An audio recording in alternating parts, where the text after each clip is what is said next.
आणि जेव्हा त्यांच्या विरोधामध्ये निकाल लागला की मग ते ईव्हीएमवर आरोप करण्याचं काम गेल्या काही दिवसापासून करतायत। यापूर्वी निवडणूक आयोगावर आरोप केले होते। आपल्याला थोडी माहिती देतो। 1982 साली निवडणूक आयोगाने केरळ येथे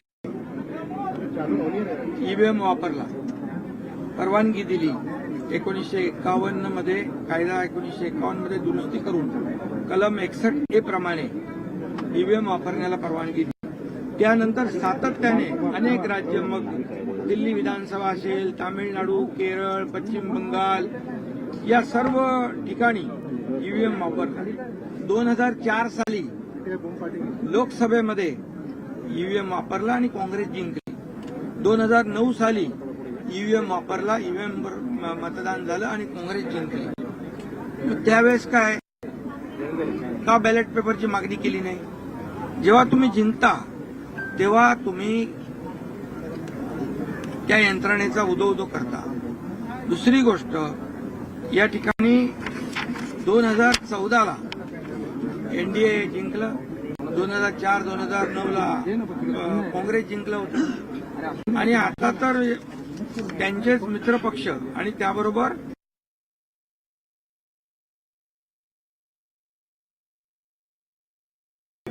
बॅलेट पेपरवरची निवडणूक घेण्याचं नाकारलेलं आहे। सुप्रीम कोर्टाने देखील म्हटलंय की तुम्ही जेव्हा जिंकता तेव्हा आमच्याकडे येत नाही, जेव्हा हारता तेव्हा आमच्याकडे येता।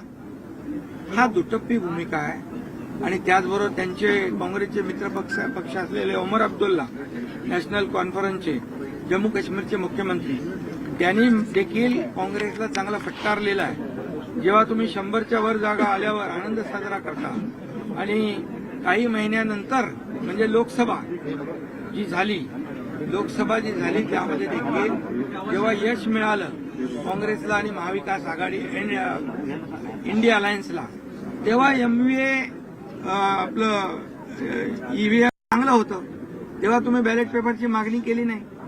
मग त्यांनी म्हटलेलं आहे की ईव्हीएमवर आरोप करण्याचं सोडा, नाहीतर निवडणुका लढवू नका। हे त्यांच्याच मित्रपक्षाने त्यांना सुनावलेलं आहे। त्यामुळे मी ईव्हीएमच्या बद्दल एवढंच म्हणतो की हा जनादेश आहे, हा जनाधार आहे आणि लँडस्लाईड विक्ट्री आहे। ही लोकांनी, आमच्या लाडक्या बहिणी, लाडक्या शेतकरी, लाडके भाऊ या सगळ्यांनी मिळून दिलेली आहे आणि त्यामुळे जनादेशाचा अपमान करू नका, अन्यथा येणाऱ्या पुढच्या निवडणुकांमध्ये लोक या अपमानाचा बदला घेतील। काल निवडणूक आयुक्त देखील निवडणुकीद्वारे बसवावेत, निवडून आणावेत अशी मागणी उद्धव ठाकरे यांनी केली। त्या मागणीकडे कसं बघता? खरं म्हणजे ही मागणी देखील हास्यास्पद आहे आणि खरं म्हणजे घटनेलाच आव्हान देणारी आहे। भारतरत्न डॉक्टर बाबासाहेब आंबेडकरच्या घटनेने हे सर्व निर्णय घेतलेले आहेत आणि म्हणून एक प्रकारे बाबासाहेबांच्या घटनेचा अपमान आहे। खरं म्हणजे ही पदं जी आहेत, ही जी काही शासकीय यंत्रणा ज्या आहेत, या सर्व ज्या आहेत, त्याच्यामध्ये निवडणूक आयोगाला, कोर्ट आहेत, शासकीय यंत्रणा आहे, सगळं जे काही घटनात्मक पद आहेत आणि त्या घटनात्मक पदाला आव्हान देणं म्हणजे तुम्ही जेव्हा तुमच्या विरोधात निकाल लागतो त्यावेळेस तुम्ही त्यांच्यावर आरोप करता आणि त्यांच्या नियुक्तीवर प्रश्नचिन्ह निर्माण करता, हे घटनाबाह्य आहे। हा बाबासाहेबांचा आणि घटनेचा अपमान आहे। उद्धव ठाकरे आणि देवेंद्र फडणवीस यांची काल भेट झाली, शुभेच्छा दिल्या उद्धव ठाकरे यांनी देवेंद्र फडणवीस यांना, कसं बघता? निवडणुकीमध्ये उद्धव ठाकरे यांच्या माध्यमातून टोकाची टीका केली, प्रचंड टीका केली गेली, आता हिंदुत्वाकडे देखील गेली। आता बघा, हे काल चांगली गोष्ट आहे। मुख्यमंत्र्यांना तर कोणी भेटू शकतो आणि मुख्यमंत्री या राज्याचे प्रमुख आहेत, त्यांना विरोधी पक्षही भेटतो, विरोधी पक्षाचे इतर पक्षाचे नेतेही भेटतात। परंतु हे चित्र बघितल्यानंतर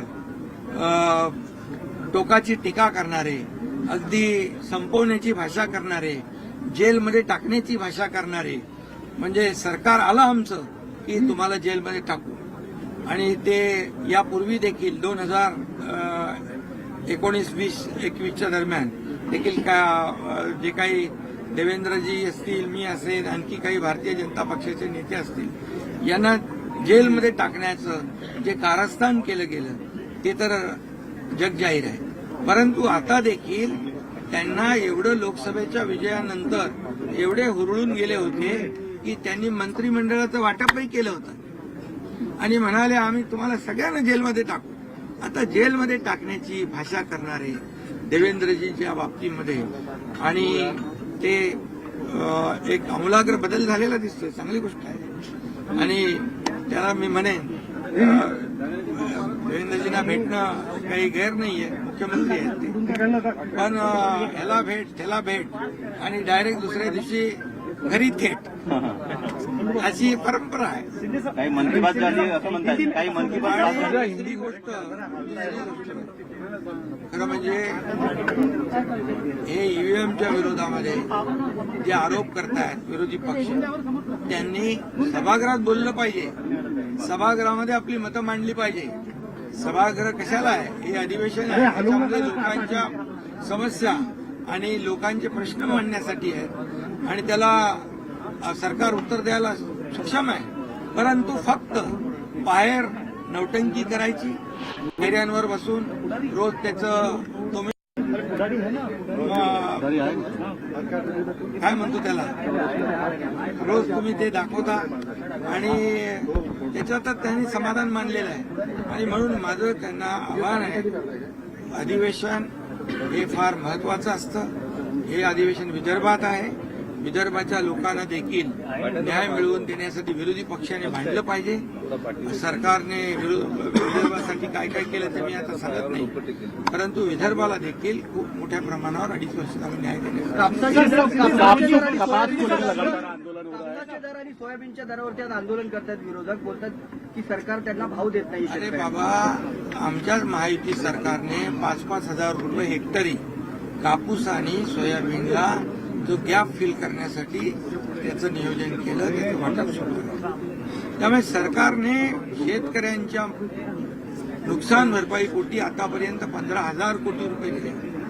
आतापर्यंतच्या इतिहासामध्ये शेतकऱ्यांसाठी ज्या योजना आम्ही केल्या, शेतकऱ्यांना 12,000 रुपये वर्षाला, 6 केंद्राचे 6 आमचे, पीक विमा मोफत, 7.5 HP मोटर पंपाची वीज बिल मोफत, अशा अनेक योजना सरकारने केल्या. जवळपास 45,000 कोटी रुपये या गेल्या मागच्या 2.5 वर्षात महायुतीच्या काळामध्ये आम्ही दिलेले आहेत. त्यामुळे शेतकऱ्यांना आम्ही कधी वाऱ्यावर सोडणार नाही. आता देवेंद्रजींच्या नेतृत्वाखाली सरकार अतिशय वेगाने काम करेल, आणखी गतिमानतेने आम्ही काम करू आणि एक टीम म्हणून काम करू आणि शेतकरी आमचं केंद्रबिंदू आहे.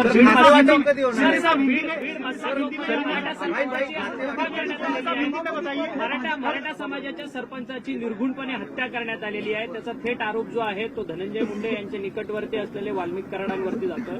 मराठा समाजासाठी सातत्याने तुम्ही काम केलेलं आहे, तुम्ही आंदोलनं केली, तुम्ही आरक्षणासाठी या झटलात. बाबतीमध्ये चर्चेला अध्यक्षांनी संधी दिलेली आहे आणि मुख्यमंत्री महोदय स्वतः या घटनेच्या बाबतीमध्ये चर्चेला उत्तर देणार आहे.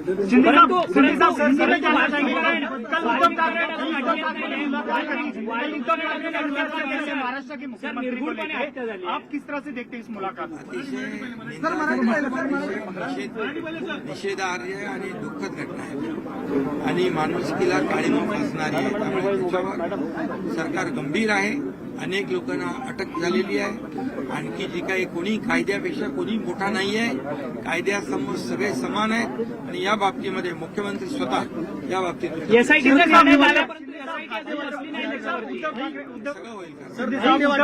मुख्यमंत्री से मिले खातेवाटप जाहीर झालं, याच्यावरून देखील विरोधक बोलतात की आम्हाला प्रश्नांची उत्तर कोण देणार, अजून खातेवाटप जाहीर.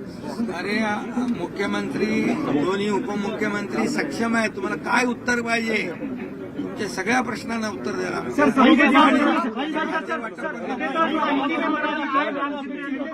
सभापती पदाच्या बदल्यात आणखी काही कमिटमेंट दिलेली आहे का? थोडा हिंदी बता दीजिए. काल पहिला सभापती होणं अपेक्षित आहे. आम्ही महायुती म्हणून काम करतोय. कुठलंही पद, हे पद मला पाहिजे, ते पद त्यांना पाहिजे, पदांसाठी आमची भांडणं नाहीत. पदांसाठी कुठलाही संघर्ष नाही. पदांसाठी कुठं संघर्ष होता तुम्हाला माहित आहे. मुख्यमंत्री पदासाठी, मंत्रिमंडळासाठी म्हणजे त्यांचं खातेवाटप पण झालं होतं निवडणुकीचा निकाल लागायच्या अगोदर. त्यामुळे आम्ही महायुती म्हणून काम करतोय. आम्हाला कुठलं पद मिळालं यापेक्षा आमच्या नवीन सरकारमधून या महाराष्ट्राला काय मिळणार आहे, महाराष्ट्रातल्या जनतेला काय मिळणार आहे याची आम्हाला काळजी आहे.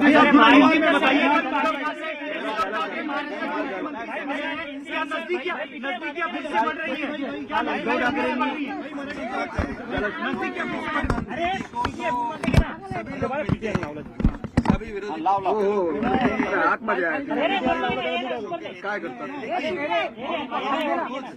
खुद के गिरेबान में क्या कि हमने इनके बारे में क्या शब्द इस्तेमाल किए थे.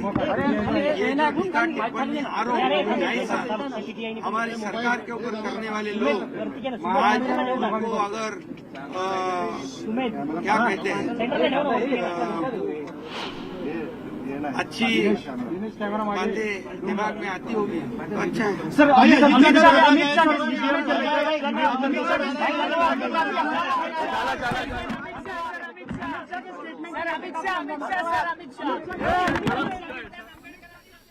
आपण पाहतो तर नागपूरमध्ये अधिवेशन सुरू आहे आणि या अधिवेशनात एकनाथ शिंदे हे शिवसेना पक्ष कार्यालयात आले होते. इथे त्यांनी पत्रकारांच्या अनेक प्रश्नांना उत्तरं दिली. बीडमधल्या घटनेबद्दल त्यांनी स्पष्टपणे मत मांडलं. मुख्यमंत्री आज सभागृहात बीडच्या घटनेबद्दल बोलणार आहेत असंही त्यांनी सांगितलं.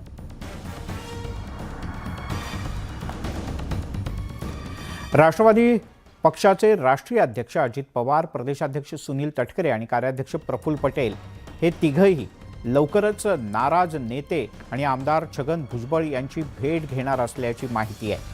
छगन भुजबळ यांची नाराजी दूर करण्याचे प्रयत्न हे तीनही नेते मिळून करणार आहेत असं कळतं.